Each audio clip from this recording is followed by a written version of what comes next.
for my life, for my joy and my pain. I'm growing up, yeah, yeah. Every day feels like a new beginning. Oh, I'm growing up, oh. One for my life, for my joy and my pain. Oh, I'm growing up.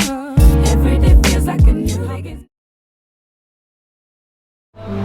Maggie Fondelot, comme j'aime me faire appeler, mais il y a d'autres prénoms. Mère de 4 enfants, infirmière de mon métier. Et ma principale passion, c'est cette expression en tant longtemps, de par sa culture et tout ce que la femme martiniquaise a pu mettre en place dans sa triple fonction. Oui, sa fonction éducative parce que c'est elle qui élevait les enfants, sa fonction sociale parce qu'elle représentait quelque chose dans la Martinique parce qu'elle devait toujours se réaliser, et sa fonction matrice, c'est-à-dire le potomitan de la famille. Ah oui. En quoi? Oui.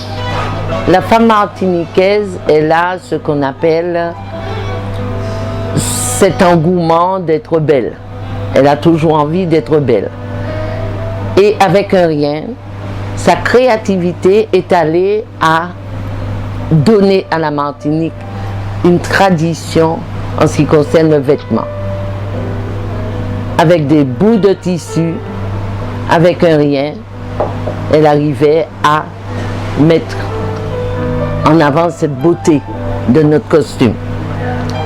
Instinctivement, on parlera de la matador. La matador, c'est toutes celles qui portent une coiffe, un corsage, une jupe et un jupon. Bien sûr, ça n'a pas toujours desservi, parce qu'à un moment, il a fallu qu'elle donne son corps pour nourrir ses enfants. Donc il y a ce titre malvenu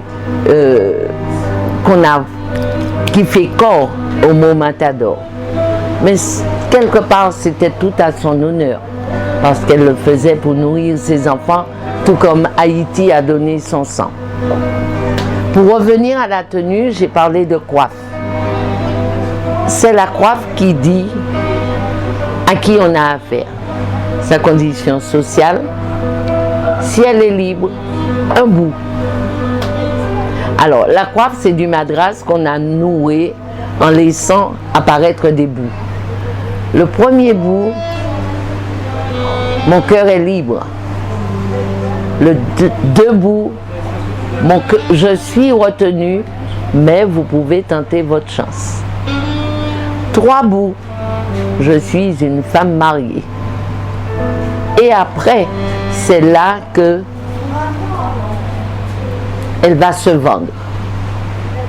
Avec ce 4e bout, sur lequel, où elle ne met rien, ça veut dire suivez-moi. Et si elle veut dire le prix qu'il faudra payer pour passer un bon moment, elle va mettre un billet. D'accord. Il y avait une autre matador, toujours question de billet. Le billet, c'était le moyen de communication.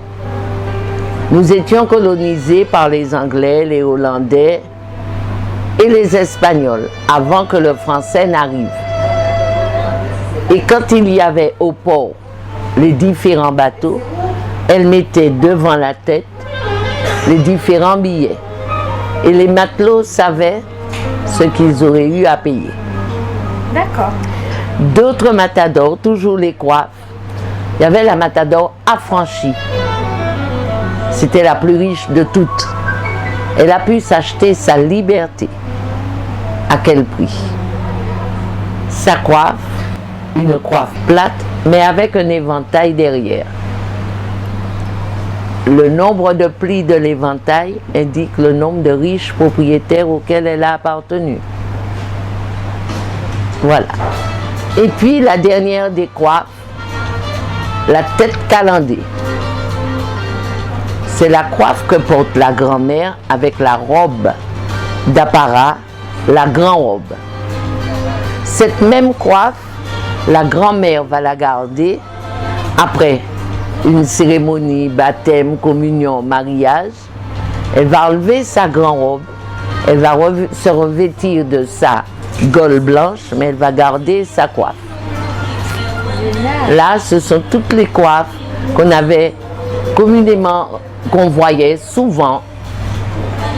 Mais il y avait aussi, ça c'est les coiffes que les femmes mettaient quand elles allaient dans la rue, à la messe. Bon.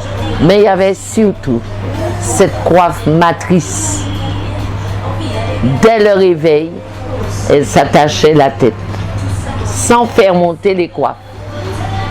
On l'appelait la tête mangée, parce que c'est avec cette coiffe qu'elle allait dans les champs, ou la tête négligée. Et chaque grand rendez-vous du calendrier, on voyait d'autres formes de tête. Pour le carnaval, c'était une grande, comme un cornet de pistache sur la tête, mais c'était du blanc. Ouais, toutes les coiffes sont là.